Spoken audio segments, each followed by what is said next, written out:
The Tom Hansen Medal winner for Outstanding Male Senior Student Athlete at Cal is Elijah Hicks.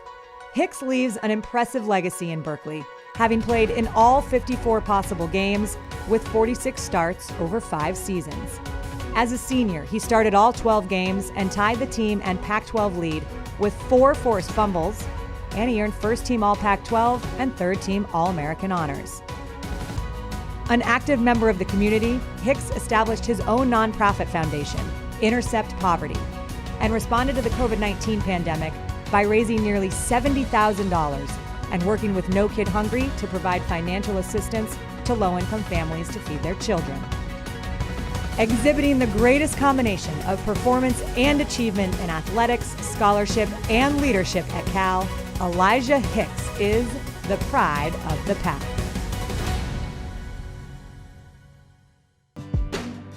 My name is Elijah Hicks, and I'm with the Intercept Poverty Foundation. Basically, we're a nonprofit organization, student-ran, and we're giving out emergency grants to students who may need help with certain expenses. Maybe you or somebody you know could benefit from it. We're here to help, so yeah, thank you.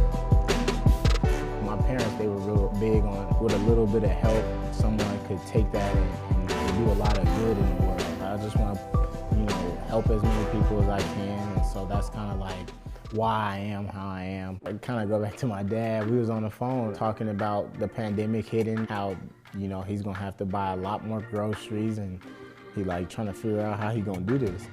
I was like, dang, we having this problem. There's probably a lot of families across the country going through this. I was like, that'd be cool if I could do something, but I was like, I don't know what I could do.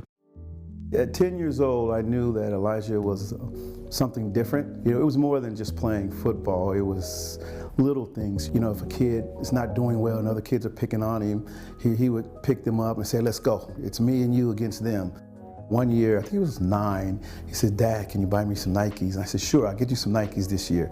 Like any other kid, you want some nice Jordans, you want the fancy Nikes or something like that. Because I would go to the Salvation Army and get some cleats, and he'd look at them and say, Dad, can I get some new ones this time? I said, sure. So I got a bonus. I went to practice, and I handed out like 5 or 6 player shoes. And he looked at him and he says, Dad, this has an M on it. There's no M in Nike. I said, they're Mikes. And he's like, what are you doing? And he was like, well, I could get you 1 pair of shoes, or your teammates who are also struggling, I could get all y'all a pair of shoes for the same price. It's not about you, it's about us. At the time, young, youth football, I ain't really want to hear that. Now that I'm older and I'm starting to understand it, I'm like, that was pretty cool of him to do that. So it was more of a communal system, because that's all we had. It's not like all the families in the area we're from had a lot of money. All that kind of showed me the importance of giving back. It was like 20,000 in the first couple of days. I was kind of shocked, but I was like, I'm just happy for all the people who's about to help.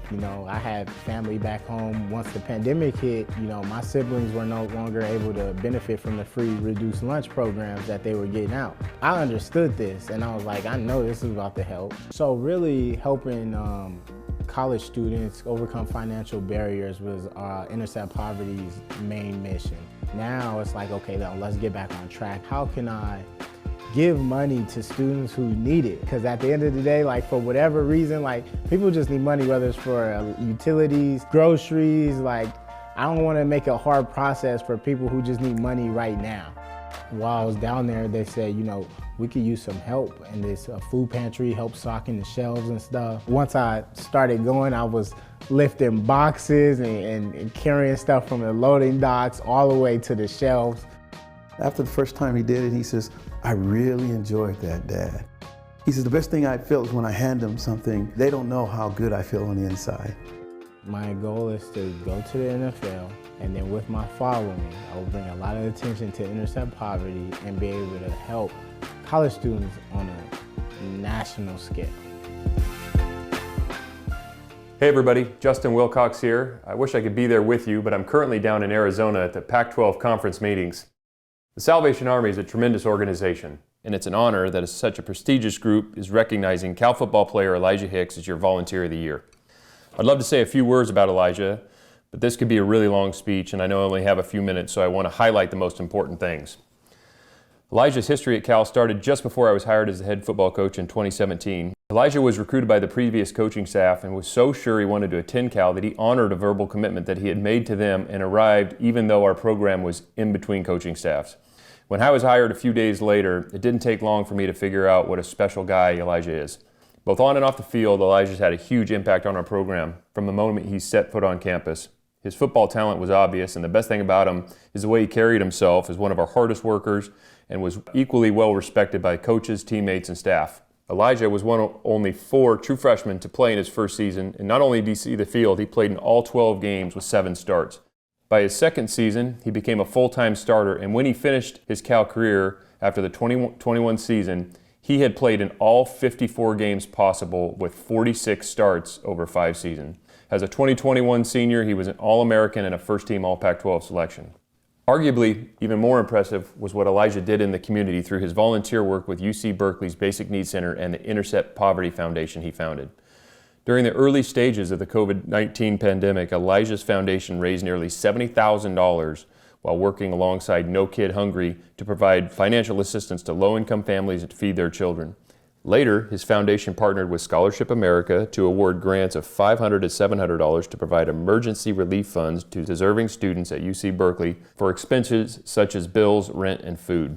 He was no slouch in the classroom either. In 2019, he was named Cal Jonathan and Judy Haas Football Scholar Student Athlete of the Year. 2 years later, he was a nominee for the Pac-12 Football Scholar Athlete of the Year. He earned his bachelor's degree in American Studies in 2020 before picking up a graduate certificate in entrepreneurship and business administration in May 2021. Then in April 2022, his professional football dreams came true and was selected by the Chicago Bears in the 2022 NFL Draft, making the roster as a 7th-round pick and playing in 15 to 17 games with 2 starts during the 2022 season. Elijah's accomplishments are off the charts, but arguably the best thing about him is not necessarily that long list of accomplishments, but the way he goes about it with his humbleness and quiet confidence. He's universally well-liked and respected by a diverse group of people. I'm honored to have coached Elijah at Cal and can't wait to see what the future has in store for him and people lucky enough to be associated with him. Go Bears.